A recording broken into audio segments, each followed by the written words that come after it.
And one of the biggest problems that I have with political democracy is voting. Although it has a very good connotation that we have democracy and we have to vote, I call that a chaos. The analogy I use for that is a pilot. I consider this leading a country. It is like flying a plane.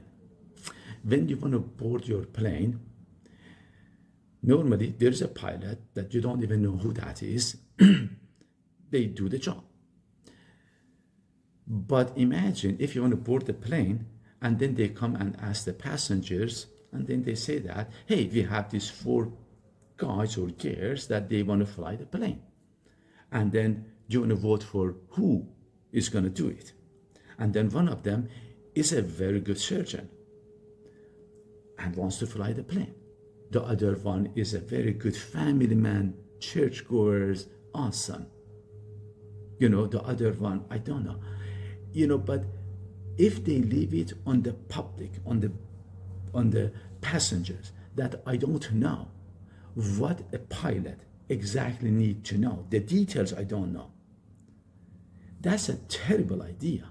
And that is exactly what we are doing with voting.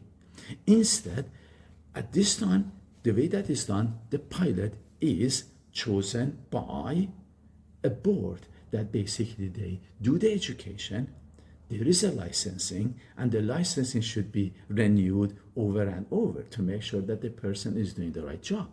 And then they fly the plane. And because of that, thankfully, we don't crash as much. But imagine, for example, for the government, the way that we do it is completely different. Needless to say, another problem is that often the leader of the country is supposed to be an idol. And we hold them with the very highest standards that really, it has nothing to do with what they do. Everybody has a flaw. And why should I even know who the leader of the country is? The same way that I don't know who the pilot is. I understand there are some differences between the two, but I'm hoping you get the gist of it.